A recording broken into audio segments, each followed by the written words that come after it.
Assalamualaikum warahmatullahi wabarakatuh. Good night, everyone. So, right now, uh, I'm going to talking uh,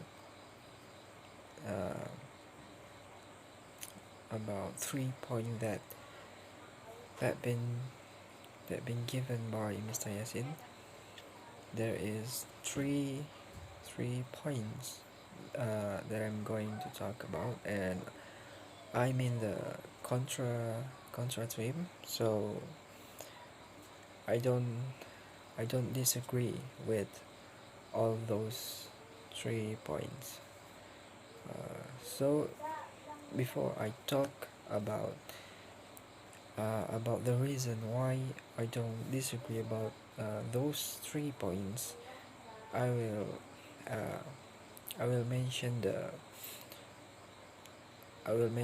of 3 points. The first one is tuition fee must be of 15 tuition fee must be of 50% during pandemic corona. And the second one is conventional learning or face to face can be replaced by online learning despite after coronavirus. And the third or the last point is the last topic, yeah, we can call it topic, is teaching and learning next semester should still be conducted online. So those are uh, 3 topics that I'm going to talk about, and I don't I don't disagree about those of 3 points because I'm in the control team. So the first topic is about tuition fee must be of 15% during pandemic corona. So during this pandemic corona, we we all have uh, trouble with financial. So most of students in college uh, want to that the tuition fee must be cut off until 15% during pandemic corona because they they feel that uh, they feel that tuition fee is too expensive because they just stay at home while uh, study online, but they must pay the tuition fee uh, like usual, like when they study in normal. So that's why they wanted the tuition fee must be of 50% during pandemic corona. But uh, I don't disagree about that statement that tuition fee must be of 15% during pandemic corona, because if we see in running an institution such as campus, what is seen is that the budget in terms of income and expenditure. Higher educations such as PTN, the source of income is from the state budget or APBN, we can call it, and non-APBN such as tuition fee or UKT in Bahasa. While in terms of expense, there is employer expenditure, goods shopping, travel shopping, and others that must be borne by the campus. During a pandemic, parties outside the campus may only see that campus spending will decrease because there is no activity on campus and no trips are made. These reductions these reductions in expenses can be compensated to cover the semester fees of students who are waived. But that is not necessarily known. The revenue budget has decreased. Aside from the tuition fee, or we know as UKT, which will decrease if exemptions or mitigation is implemented, a decrease in income is also likely to occur due to a decrease in the APBN allocated for the campus. It was reported in the media that almost all ministers revised the budget for handling the pandemic, and of course, including the Ministry of Education as a supporter of campus funds from the state budget. Therefore, the campus must certainly do a simulation calculation in advance to see the balance sheet if there will be a reductions, let alone the release of UKT or tuition fee. Of course, the campus also takes into account that campus employers should not obtain their rights appropriately, because in this pandemic there were everyone who had problems with finance, including campus employers. Then all parties must get attentions. So, uh, according to that, we can't we can't just we can't just we can't just uh, we can't just complain about the tuition fee and wanted that tuition fee must up 50%, because we should we should see we should look on we should look in campus side that that the campus must certainly do a simulation calculation in advance to see the balance, see if there will be elections, and then that's not an easy work to do, because there is much considering, so that tuitions is uh, doesn't have to cut off until 15%. So because it's must because the employers campus employers should get their rights appropriately. So I think that is my reason in first topic. Next, um, second topics is about second topics is about conventional learning or face-to-face can be replaced by online learning despite after coronavirus.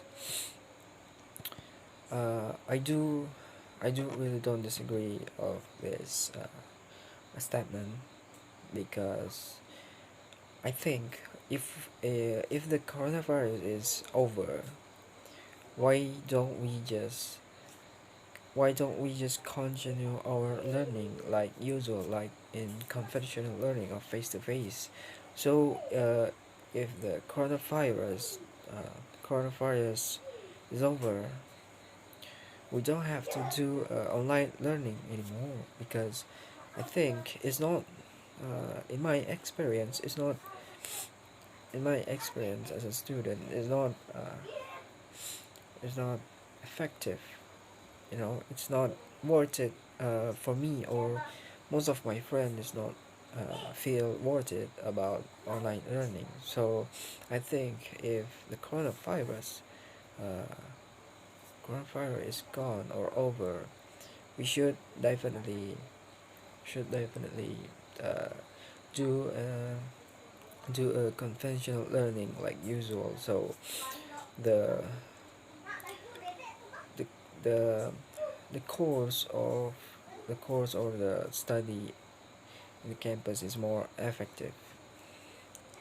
After a while, uh, if we if we see that the negative side of online learning system is that not all students have the same level of understanding. So for students who are diligent and easy to absorb information, the way to learn online will be easily absorbed.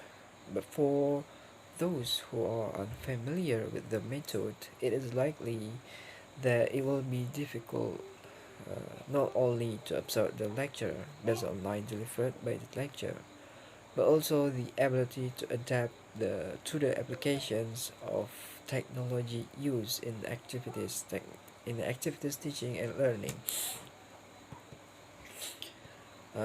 Also, according to my experience and facts on the ground, the obligation to study at home is a serious obstacle, especially for students from economically disadvantaged groups.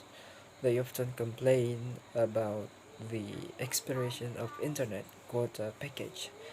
In addition, technology can build an instant attitude from its user. So I definitely disagree about this statement uh,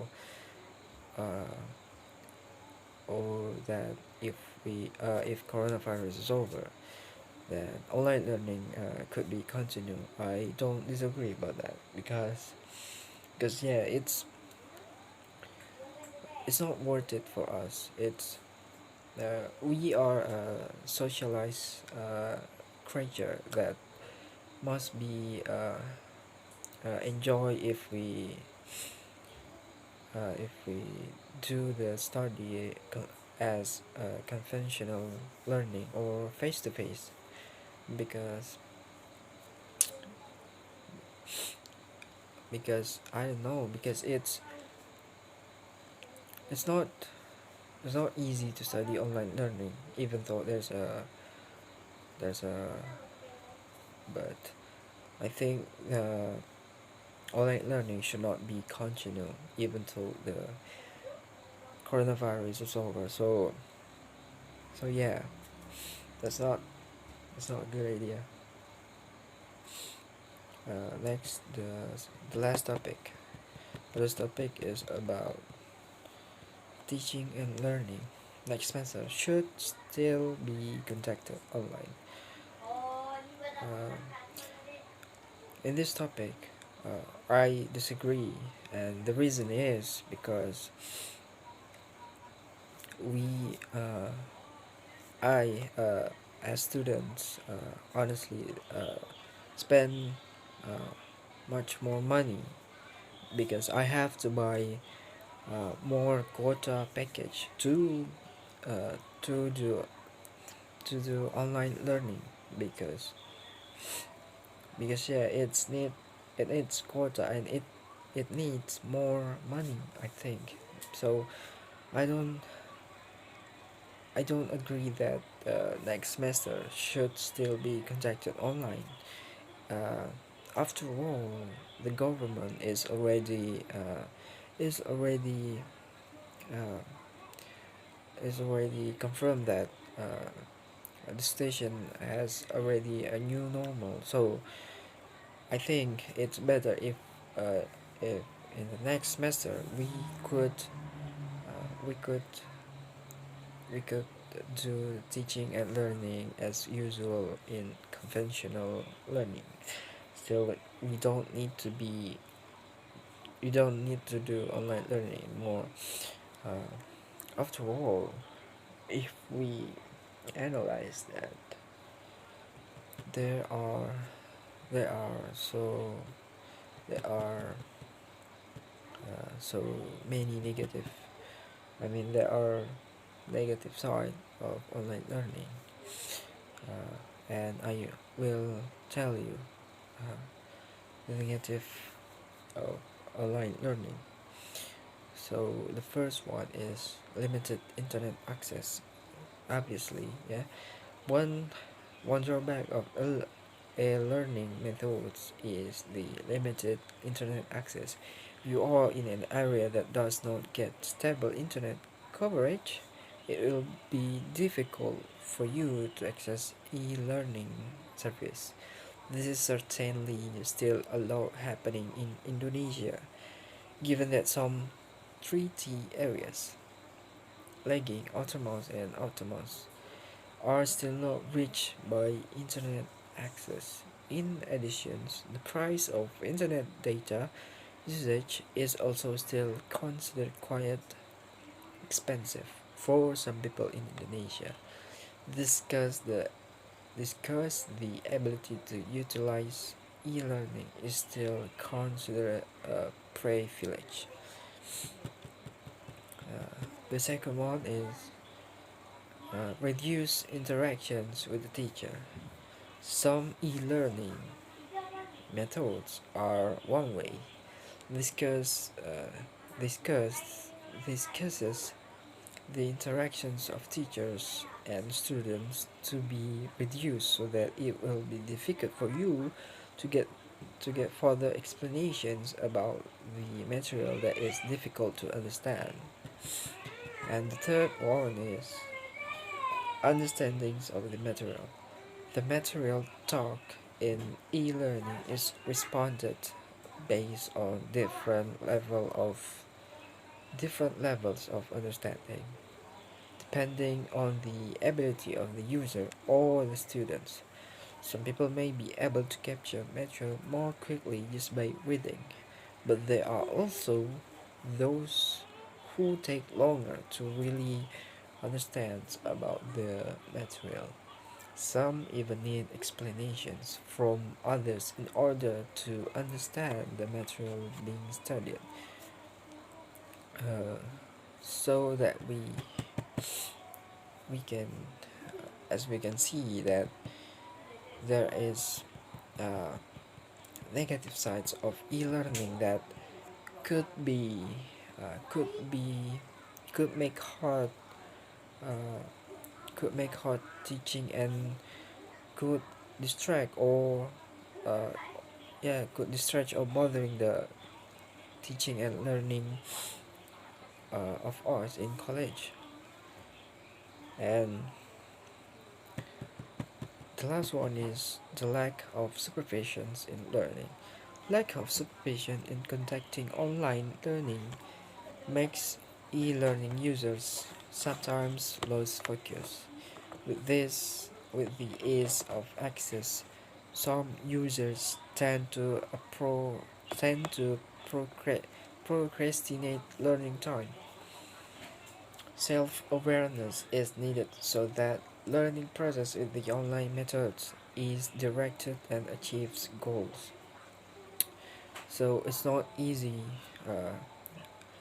easy for us as students to study in online learning. So I think this statement that uh, next semester uh, next semester online learning should be could be or should be still be conducted by online. I think it's not easy for us as a student, and I don't agree about this statement.